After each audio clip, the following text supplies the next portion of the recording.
जय श्री कृष्णा। राधे राधे। आप सभी को जन्माष्टमी की हार्दिक शुभकामनाएं। हर साल भाद्रपद माह के कृष्ण पक्ष की अष्टमी तिथि को भगवान श्री कृष्ण का जन्मोत्सव मनाया जाता है, जिसे कि कृष्ण जन्माष्टमी या फिर जन्माष्टमी के नाम से जानते हैं। आज की इस वीडियो में हम जानेंगे जन्माष्टमी का शुभ मुहूर्त, शुभ योग और पारण का समय, और अंत में सुनेंगे जन्माष्टमी व्रत की कथा।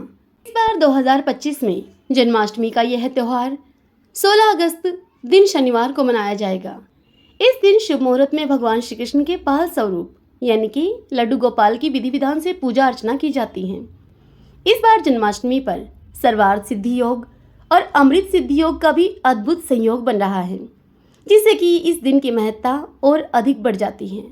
हिंदू पंचांग के अनुसार इस बार 2025 में अष्टमी की यह तिथि 15 अगस्त को रात के 11:49 से ही प्रारंभ हो जाएगी और 16 अगस्त को रात के 9:34 पर यह अष्टमी तिथि समाप्त होगी। 16 अगस्त के दिन ब्रह्म मुहूर्त की शुभ घड़ी रहेगी सुबह 4:24 से सुबह 5:07 तक। इस दिन अभिजीत मुहूर्त रहेगा सुबह 11:49 से दोपहर के 12:51 तक। विजय मुहूर्त का समय रहेगा दोपहर के 2:37 से दोपहर के 3:29 तक। गोधूली मुहूर्त रहेगा शाम के 6:59 से शाम के 7:21 तक। इस साल जन्माष्टमी पर रोहिणी नक्षत्र नहीं मिल रहा है। इस बार जन्माष्टमी पर रोहिणी नक्षत्र की शुरुआत होगी 17 अगस्त को सुबह के 4:38 से प्रारंभ होकर 18 अगस्त को सुबह 3:17 तक रहेगा। हिंदू धर्म की मान्यताओं के अनुसार भगवान श्री कृष्ण का जन्म अर्धरात्रि को अष्टमी तिथि और रोहिणी नक्षत्र में हुआ था। इस बात को ध्यान में रखते हुए बाल गोपाल की पूजा अर्धरात्रि को निशित काल में की जाती है। इस साल जन्माष्टमी के पूजन का शुभ मुहूर्त रहेगा रात के 12:04 से रात्रि 12:47 तक। इस बार पूजन की कुल अवधि हमें मिल रही है 43 मिनट की। जन्माष्टमी व्रत को रखने वाले कुछ भक्त इस व्रत का पारण अर्धरात्रि को पूजन के बाद ही करते हैं, जबकि कुछ भक्त सूर्योदय के बाद इस व्रत को खोलते हैं। अर्धरात्रि में व्रत का पारण 17 अगस्त को यानी कि 16 अगस्त की रात को 12:47 के बाद किया जा सकता है, जबकि 17 अगस्त को सुबह 5:51 पर सूर्योदय के बाद इस व्रत का पारण करना अधिक उत्तम रहेगा। स्कंद पुराण के अनुसार जो भी व्यक्ति यह जानते हुए भी कि कृष्ण जन्माष्टमी आ गई है इस व्रत को नहीं करता है, वह मनुष्य जंगल में सर्प और व्याघ्र होता है। व्रत को जो भी मनुष्य नहीं करता है वह क्रूर राक्षस बनता है। केवल अष्टमी तिथि में ही उपवास करना कहा गया है, अतः उसमें प्रतन से उपवास करना चाहिए। आइए अब हम जन्माष्टमी व्रत की कथा का श्रवण करें। अभी बोलिए श्री राधा कृष्णाभ्याम नमो नमः। जय श्री कृष्णा, जय श्री राम। इंद्र ने ब्रह्मपुत्र नारद जी से कहा कि हे ब्रह्मपुत्र, हे मुनियों में श्रेष्ठ, सभी शास्त्रों के हे ज्ञाता, हे देव, व्रतों में उत्तम उस व्रत को मुझे बताइए जिस व्रत से मनुष्यों को मुक्ति लाभ प्राप्त हो, तथा हे ब्राह्मण, उस व्रत से प्राणियों को भोग और मोक्ष भी प्राप्त हो जाए। इंद्र की बातों को सुनकर नारद जी ने इंद्र से कहा, त्रेता युग के अंत में और द्वापर युग के प्रारंभ समय में निंदित कर्म को करने वाला कंस नाम का एक अत्यंत ही पापी दैत्य हुआ है। उस दुष्ट और नीच कर्मी दुराचारी कंस की देवकी नाम की एक सुंदर बहन थी। देवकी के गर्भ से उत्पन्न 8वां पुत्र कंस का वध करेगा। नारद जी की इन बातों को सुनकर इंद्र ने उनसे कहा, हे महामते नारद जी, उस दुराचारी कंस की कथा का विस्तार पूर्वक वर्णन कीजिए। क्या यह संभव है कि देवकी के गर्भ से उत्पन्न 8वां पुत्र अपने मामा कंस की हत्या करेगा? इंद्र की इन स्नेह भरी बातों को सुनकर नारद जी ने उनसे कहा कि हे अदिति पुत्र इंद्र, एक समय की बात है, उस दुष्ट कंस ने एक ज्योतिषी से पूछा कि ब्राह्मणों में श्रेष्ठ ज्योतिषविंद, मेरी मृत्यु किस प्रकार और किसके द्वारा होगी? तब ज्योतिषी उससे बोले कि हे दानवों में श्रेष्ठ कंस, वासुदेव की धर्म पत्नी देवकी, जो कि वाक्पटु है और आपकी बहन भी है, उसी के गर्भ से उत्पन्न उसका 8वां पुत्र जो कि शत्रुओं को भी पराजित करके इस संसार में कृष्ण के नाम से विख्यात होगा, वही एक समय सूर्योदय काल में आपका वध करेगा। ज्योतिषी की उन बातों को सुनकर कंस ने उनसे कहा कि हे दैवज्ञ, बुद्धिमानों में अगर गण्य, अब आप मुझे ये बताइए कि देवकी का 8वां पुत्र किस मास में और किस दिन मेरा वध करेगा। ज्योतिषी बोले, हे महाराज कंस, माघ मास के शुक्ल पक्ष की तिथि को 16 कलाओं से पूर्ण श्री कृष्ण से आपका युद्ध होगा। उसी युद्ध में वे आपका वध करेंगे। इसलिए हे महाराज कंस, आप अपनी रक्षा यत्न पूर्वक करिए।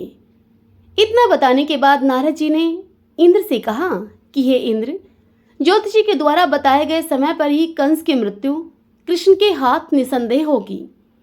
तब इंद्र ने कहा, हे महामुनि नारद, उस दुराचारी कंस की कथा का वर्णन कीजिए हमसे और हमें बताइए कि कृष्ण का जन्म कैसे होगा और कंस की मृत्यु कृष्ण के द्वारा किस प्रकार से होगी।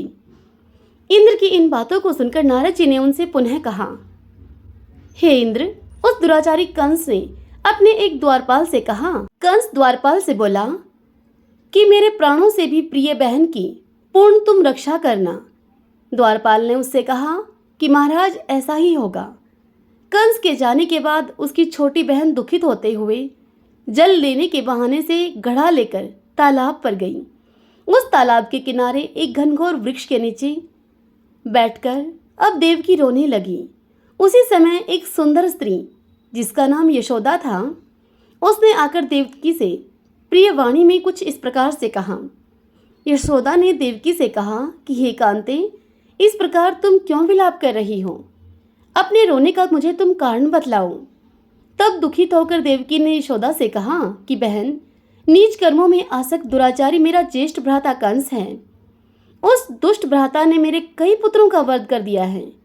इस समय मेरे गर्भ में मेरा 8वां पुत्र है, वह इसका भी वध कर डालेगा।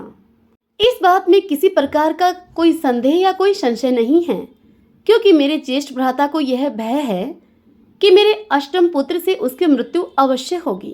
देवकी की बातों को सुनकर अब यशोदा ने उससे कहा कि बहन, तुम विलाप मत करो, मैं भी गर्भवती हूँ। यदि मुझे कन्या हुई तो तुम अपने पुत्र के बदले उस कन्या को ले लेना और इस प्रकार से तुम्हारा पुत्र कंस के हाथों नहीं मारा जाएगा।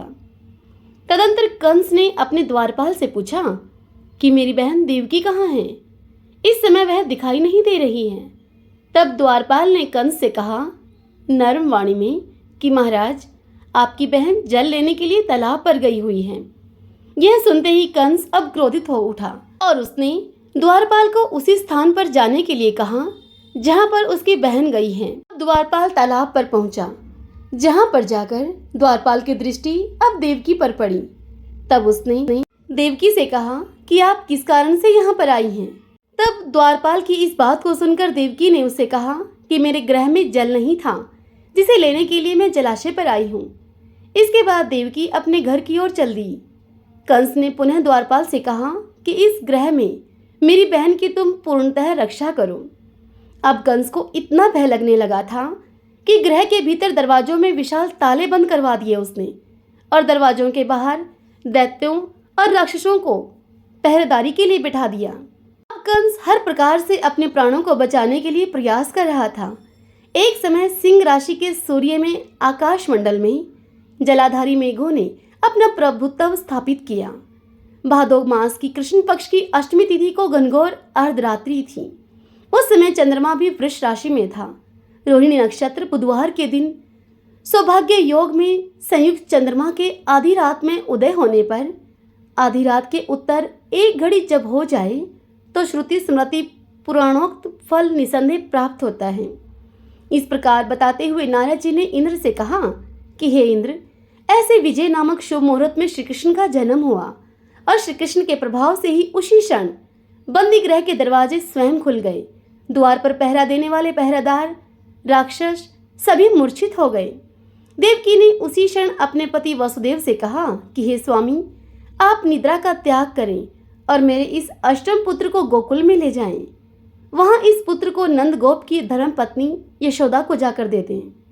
उस समय यमुना जी पूर्ण रूप से बाढ़ग्रस्त थी, किंतु जब वसुदेव जी बालक कृष्ण को सूप में लेकर यमुना जी को पार करने के लिए उतरे, उसी क्षण बालक के चरणों का स्पर्श होते ही यमुना जी अपने पूर्व स्थिर रूप में आ गई। किसी प्रकार वासुदेव जी गोकुल पहुंचे और नंद के गृह में प्रवेश करके उन्होंने अपना पुत्र तत्काल ही उनको दे दिया और उसके बदले में उनकी कन्या ले ली। वे तत्क्षण ही वहां से वापस आकर कंस के बंदी गृह में पहुंच गए। प्रातःकाल जब सभी राक्षस पहरेदार निद्रा से जागे तो कंस ने द्वारपाल से पूछा कि अब देवकी के गर्भ से क्या हुआ। इस बात का पता लगाकर मुझे तुम बताओ। द्वारपालों ने महाराज की आज्ञा को मानते हुए तत्काल ही कारागार में जाकर देखा तो वहां देवकी की गोद में एक कन्या थी, जिसको देखकर द्वारपालों ने कंस को सूचित किया।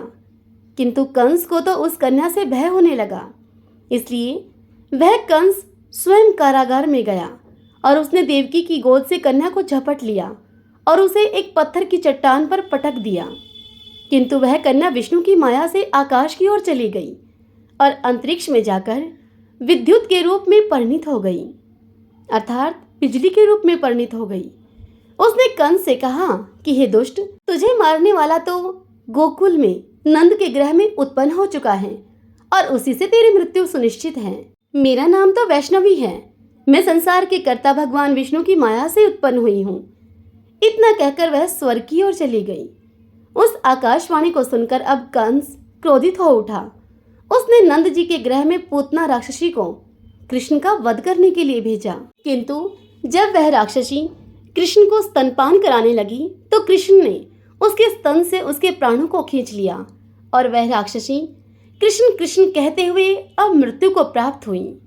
जब कंस को पूतना के मृत्यु का समाचार मिला तो उसने कृष्ण का वध करने के लिए कर्मशः केशी नामक दैत्य को अश्व के रूप में, उसके बाद अरष्टि नामक दैत्य को बैल के रूप में वहां भेजा। किंतु ये दोनों ही दैत्य कृष्ण के हाथों मृत्यु को प्राप्त हुए और इसके बाद कंस ने कालाख्य नामक दैत्य को कौवे के रूप में वहां पर भेजा, किंतु वह भी कृष्ण के हाथों मारा गया। अपने बलवान राक्षसों के मृत्यु के आघात से कंस अत्यधिक भयभीत हो गया। उसने द्वारपालों को यह आज्ञा दी कि नंद को तत्काल ही मेरे समक्ष उपस्थित करो तुम। द्वारपाल नंद को लेकर अब जब वहां कंस के समक्ष उपस्थित हुए तब कंस ने नंद जी से कहा कि यदि तुम्हें अपने प्राणों को बचाना है तो पारिजात के पुष्प लेकर आओ, यदि तुम नहीं लेकर आ पाए तो तुम्हारा वध निश्चित है। कंस की बातों को सुनकर अब नंद ने ऐसा ही होगा महाराज, इस प्रकार से कंस से कहा और अब अपने गृह की ओर चले गए। घर आकर नंद ने संपूर्ण वृत्तांत अपनी पत्नी यशोदा को सुनाया। इसे श्री कृष्ण भी सुन रहे थे। एक दिन श्री कृष्ण अपने मित्रों के साथ यमुना नदी के किनारे गेंद खेल रहे थे और अचानक स्वयं ने ही गेंद को यमुना में फेंक दिया। यमुना में गेंद फेंकने का मुख्य उद्देश्य यही था कि वे किसी प्रकार पारिजात पुष्पों को लेकर आए। अतः वे कदम के वृक्ष पर चढ़कर अब यमुना में कूद पड़े। कृष्ण के यमुना में कूदने का समाचार इधर नाम वाले एक गोपाल ने यशोदा को जाकर सुनाया।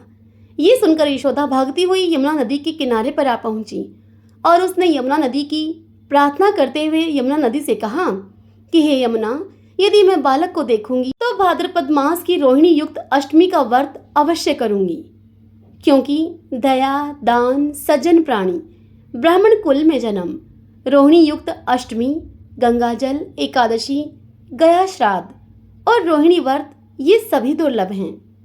हजारों अश्वमेध यज्ञ, सहस्त्रों राजसूय यज्ञ, दान, तीर्थ और व्रत करने से जो फल प्राप्त होता है वह सब कृष्ण अष्टमी के व्रत को करने से प्राप्त हो जाता है। यह बात नारद ऋषि ने इंद्र से कही। इंद्र ने यह सुनकर कहा कि हे मुनियों में श्रेष्ठ नारद जी, यमुना नदी में कूदने के बाद उस बाल रूपी कृष्ण ने पाताल में जाकर क्या किया, ये संपूर्ण वृत्तांत भी हमें बताइए। ये सुनकर नारद ने इंद्र से कहा कि हे इंद्र, श्री कृष्ण के पाताल में जाने पर नागराज की पत्नी ने कहा कि तुम यहाँ पर क्या कर रहे हो, कहाँ से आए हो और यहाँ आने का तुम्हारा क्या प्रयोजन है। इतना कहने के बाद नागराज की पत्नी फिर से बोली श्री कृष्ण से कि हे कृष्ण, क्या तुमने धृत क्रीड़ा की है जिसमें अपना समस्त धन तुम हार गए हो? यदि यह बात ठीक है तो कंकड़, मुकुट और मणियों का हार लेकर अपने गृह में तुम वापस जाओ, क्योंकि इस समय मेरे स्वामी शयन कर रहे हैं। यदि वे उठ गए तो वे तुम्हारा भक्षण कर जाएंगे। नाग पत्नी की ऐसी बातों को सुनकर कृष्ण ने उनसे कहा कि हे कांते, मैं किसी प्रयोजन से यहाँ पर आया हूँ। वह वृतांत मैं तुम्हें बताता हूँ। समझ लो, मैं कालियानाग के मस्तक को कंस के साथ धृत में हार चुका हूँ और वही मस्तक में लेने के लिए यहाँ पर आया हूँ। बालक कृष्ण की इस बात को सुनकर नाग पत्नी अत्यंत ही क्रोधित हो उठी और अपने सोए हुए पति को उठाते हुए उसने कहा कि हे स्वामी, आपके घर में यह शत्रु आया है, अतः आप इसका हनन कीजिए। अपनी स्वामिनी की बातों को सुनकर कालियानाग निद्रा अवस्था से जाग पड़ा और बालक कृष्ण से युद्ध करने लगा। कालियानाग और कृष्ण के बीच इस युद्ध में कृष्ण को मूर्छा आ गई और उसी मूर्छा को दूर करने के लिए उन्होंने गरुड़ का स्मरण किया। स्मरण होते ही गरुड़ वहां पर आ गए। श्री कृष्ण अब गरुड़ पर चढ़कर कालियानाग से युद्ध करने लगे और उन्होंने कालियानाग को युद्ध में पराजित कर दिया। अब कालियानाग ने भली भांति यह जान लिया था कि मैं जिनसे युद्ध कर रहा हूँ वे भगवान विष्णु के अवतार श्री कृष्ण ही हैं। अतः उन्होंने कृष्ण के चरणों में साष्टांग प्रणाम किया और पारिजात से उत्पन्न बहुत से पुष्पों को मुकुट में रखकर कृष्ण को उन्होंने भेंट किया। जब कृष्ण चलने को उद्यत हुए तब कालियानाग की पत्नी ने उनसे कहा। कालियानाग की पत्नी अपने पति से कहने लगी कि हे स्वामी, मैं कृष्ण को नहीं जान पाई। हे जनार्दन, मंत्र रहित, क्रिया रहित, भक्ति भाव रहित आप मेरी रक्षा कीजिए। हे प्रभु, मेरे स्वामी मुझे वापस दे दीजिए। तब श्री कृष्ण ने कहा कि हे सर्पणी, दैत्यों में जो सबसे बलवान है उस कंस के सामने मैं तेरे पति को ले जाकर छोड़ दूंगा, अन्यथा तुम अपने गृह को चली जाओ। अब श्री कृष्ण कालियानाग के फन पर नृत्य करते हुए यमुना के ऊपर आ गए। तदंतर कालिया की फुकार से तीनों लोग अब कंपायमान हो गए। अब कृष्ण कंस की मथुरा नगरी को चल दिए। वहां पर कमल पुष्पों को देखकर यमुना के मध्य जलाशय में वह कालिया सर्प भी चला गया। इधर कंस भी विस्मित हो गया और कृष्ण प्रसन्नचित होकर गोकुल लौट आए। उनके गोकुल आने पर उनकी माता यशोदा ने विभिन्न प्रकार के उत्सव मनाए। अब इंद्र ने नारद जी से पूछा कि हे महामुने, संसार के प्राणी बालक श्री कृष्ण के आने पर अत्यधिक आनंदित हुए। आखिर श्री कृष्ण ने क्या क्या चरित्र किया, वह सभी आप मुझे बताने की कृपा कीजिए। तब नारद जी ने इंद्र से कहा कि हे इंद्र, मन को हरने वाला मथुरा नगर यमुना नदी के दक्षिण भाग में स्थित है। वहां कंस का महाबलशाली भाई चाणूर रहता था। उस चाणूर से श्री कृष्ण के मल्ल युद्ध की घोषणा की गई। हे इंद्र, कृष्ण एवं चाणूर का मल्ल युद्ध अत्यंत ही आश्चर्यजनक था। चाणूर की अपेक्षा कृष्ण बाल रूप में थे। भेरी, शंख और मृदंग के शब्दों के साथ कंस और केशी इस युद्ध को मथुरा की जनसभा के मध्य में देख रहे थे। श्री कृष्ण ने अपने पैरों को चाणूर के गले में फंसाकर उसका वध कर दिया। चाणूर की मृत्यु के बाद उनका मल्ल युद्ध केशी के साथ हुआ और अंत में केशी भी युद्ध में कृष्ण के द्वारा मारा गया। केशी के मृत्यु उपरांत मल्ल युद्ध देख रहे सभी प्राणी श्री कृष्ण की जय जयकार करने लगे। बालक कृष्ण के द्वारा चाणूर और केशी का वध होना कंस के लिए अत्यंत ही हृदय विदारक था। अतः उसने सैनिकों को बुलाकर उन सैनिकों को यह आज्ञा दी कि तुम सभी अस्त्र शस्त्रों से सुसज्जित होकर कृष्ण से युद्ध करो। हे इंद्र, उसी क्षण श्री कृष्ण ने गरुड़, बलराम और सुदर्शन चक्र का ध्यान किया, जिसके परिणाम स्वरूप बलदेव जी सुदर्शन चक्र को लेकर गरुड़ पर आरूढ़ होकर आए। उन्हें आता हुआ देखकर बालक कृष्ण ने सुदर्शन चक्र को उनसे लेकर स्वयं गरुड़ की पीठ पर बैठकर न जाने कितने ही राक्षसों और दैत्यों का वध कर दिया, कितने के शरीर अंग भंग कर दिए। इस युद्ध में श्री कृष्ण और बलदेव ने असंख्य दैत्यों का वध किया। बलराम जी ने अपने आयुध शस्त्र हल से और श्री कृष्ण ने सुदर्शन चक्र से माघ माह के शुक्ल पक्ष की सप्तमी को विशाल दैत्यों के समूह का सर्वनाश किया।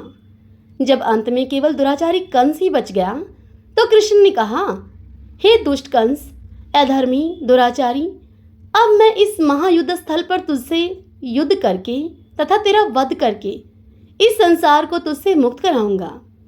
इस प्रकार से कहते हुए श्री कृष्ण ने उस कंस के केशों को पकड़ लिया और कंस को घुमाकर पृथ्वी पर पटक दिया, जिससे कि वह मृत्यु को प्राप्त हुआ। कंस के मरने पर देवताओं ने शंख घोष और फूलों की वृष्टि की। वहां उपस्थित समुदाय श्री कृष्ण की जय जयकार कर रहा था। कंस की मृत्यु पर नंद, देवकी, वासुदेव, यशोदा और इस संसार के सभी प्राणियों ने हर्ष पर्व को मनाया। इस कथा को सुनने के बाद इंद्र ने नारद जी से पुनः पूछा, हे नारद मुनि, इस कृष्ण जन्माष्टमी का पूर्ण विधान हमें बताइए और इसके करने से क्या पुण्य मिलता है, इसके करने की क्या विधि है, यह सब बताइए। यह सुनकर नारद जी ने इंद्र से कहा कि हे इंद्र, भाद्रपद माह के कृष्ण जन्माष्टमी को इस व्रत को करना चाहिए। उस अष्टमी तिथि के दिन ब्रह्मचर्य आदि नियमों का पालन करते हुए श्री कृष्ण का स्थापन करना चाहिए। सर्वप्रथम श्री कृष्ण की मूर्ति स्वर्ण कलश के ऊपर स्थापित करके चंदन, धूप, पुष्प, कमल पुष्प आदि से कृष्ण की प्रतिमा को वस्त्र से वेष्टित करके विधि पूर्वक अर्चना करें। गुरुचि, छोटी पीतल और सौंठ को कृष्ण के आगे अलग अलग रखें। इसके बाद भगवान विष्णु के 10 रूपों को देवकी के सहित स्थापित करें। हरि के सानिध्य में भगवान विष्णु के 10 अवतारों गोपिका, यशोदा, वासुदेव, नंद, बलदेव, देवकी, गायों, वत्स, कालिया, यमुना नदी, गोपगण और गोप पुत्रों का पूजन करें। इसके बाद 8वें वर्ष की समाप्ति पर इस महत्वपूर्ण व्रत का उद्यापन कर्म करें। यथाशक्ति विधान के द्वारा श्री कृष्ण की स्वर्ण प्रतिमा बनाएं। इसके बाद मत्स्य कुर्म इस मंत्र के द्वारा अर्चन आदि करें। आचार्य ब्रह्मा तथा 8 ऋत्विजों का वैदिक रीति से वर्ण करें। प्रतिदिन ब्राह्मण को दक्षिणा और भोजन देकर प्रसन्न करें। जो व्यक्ति जन्माष्टमी के व्रत को करता है वह ऐश्वर्य और मुक्ति को प्राप्त करता है। आयु, कीर्ति, यश, लाभ, पुत्र एवं पौत्र को प्राप्त करके इसी जन्म में सभी प्रकार के सुखों को भोग कर अंत में मोक्ष को प्राप्त करता है। जो मनुष्य भक्ति भाव से श्री कृष्ण की कथा को सुनते हैं उनके समस्त पाप नष्ट हो जाते हैं, वे उत्तम गति को प्राप्त करते हैं। हरि ओम तत्सत। कृष्णाय वासुदेवाय हरे परमात्मने प्रणतक्लेशनाशाय गोविंदाय नमो नमः, गोविंदाय नमो नमः। ओम श्री राधा कृष्णाभ्याम नमो नमः। आशा करती हूँ यह कथा आप सभी को पसंद आई होगी। यदि ऐसा हो तो इस वीडियो को आप लाइक करें, अपने अपनों के साथ शेयर करें और कमेंट बॉक्स में जय श्री कृष्णा लिखिए। हरे कृष्णा।